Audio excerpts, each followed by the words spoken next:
St. Catherine's Monastery here in Sinaja is a stunning location. It is at the foot of Mount Horeb, Mount Sinai, or at least in the tradition, and is also a very isolated place. So security has always been an issue ever since it was built in the 7th century. Over the years, it has seen wars go back and forth. It's seen different people in charge, and of course at times there are bandits in the countryside. And so these very high walls here are very important. Security is very important. At different times they've even had special relationships. So when Muhammad came into this area, there is a certificate, an agreement between Islam and the monastery that this would be a place of safety. Later on, when Napoleon and his armies are rolling through, there's another certificate to say this place is protected. And yet protection comes from more than certificates, and so the very high walls, even today, if you want to go inside the monastery, you're not going to go through a big gate. You're going to go through a doorway that you have to bend down to get through. You have to go around a corner and another corner before you're inside, so it makes it easier to protect. Part of the security of these high walls is actually that box that you can see on the wall. Because in times of danger, in times when there's bandits outside and it's unsafe, they're not going to open even a small door for you to come in. And so the way you would get into this monastery in times of old was they would lower a basket down on a rope, you would step into it, inside the monastery there is a winch and they will winch it up, you'll go up there and you will be safe and secure. Even for the tourist, the government is very conscious that they want people to be safe.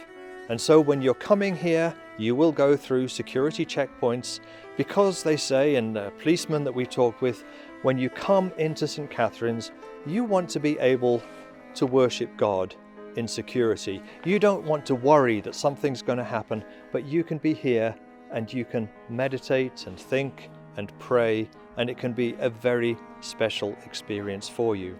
As it is for the Greek Orthodox monks that live here and have lived here through the centuries, they've come to this place as a place of retreat, a place where they back off from the world in a sense, where they like quietness and solitude, but also where they provide an atmosphere where pilgrims can come, where pilgrims are welcomed and can worship and be part of their community, maybe just for a day or two. Some stay maybe for several months at a time, but the isolation of this place gives them the space to be able to connect with God, and maybe connect even in the sense that this is the mountain where God gave the 10 Commandments. This is the mountain where Elijah hid and the presence of God passed through in various ways, but finally in the still small voice. Security is something important for all of us. It was important for the Israelites even when the law was being given. When you look in the book of Leviticus, God makes a very special promise in Leviticus chapter 26. He says, "You're not to make worthless idols, images or pillars for yourselves, nor set up for yourself carved images to bow down in the land, because I am the Lord your God."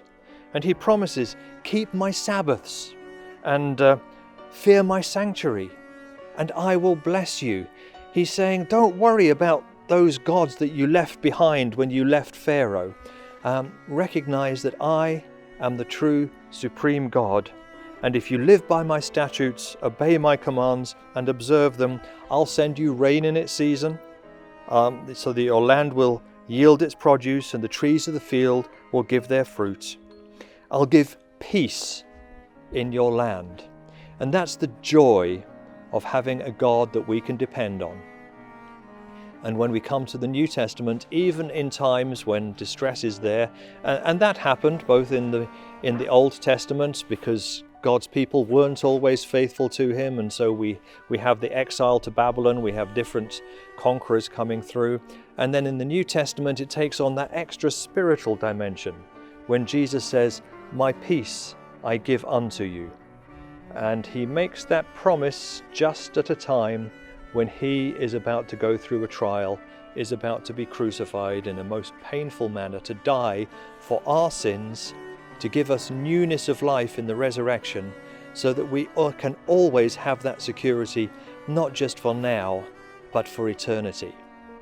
I'm really enjoying being here at St. Catherine's. I'm enjoying the peace and the quiet, even the disconnect from the internet and emails and social media, just for the period that I'm here, just to be able to focus more on things spiritual. But I'm thankful for the security, most of all, that comes not from high walls like this, but from a God that I can trust, that I can depend on at every stage of my life.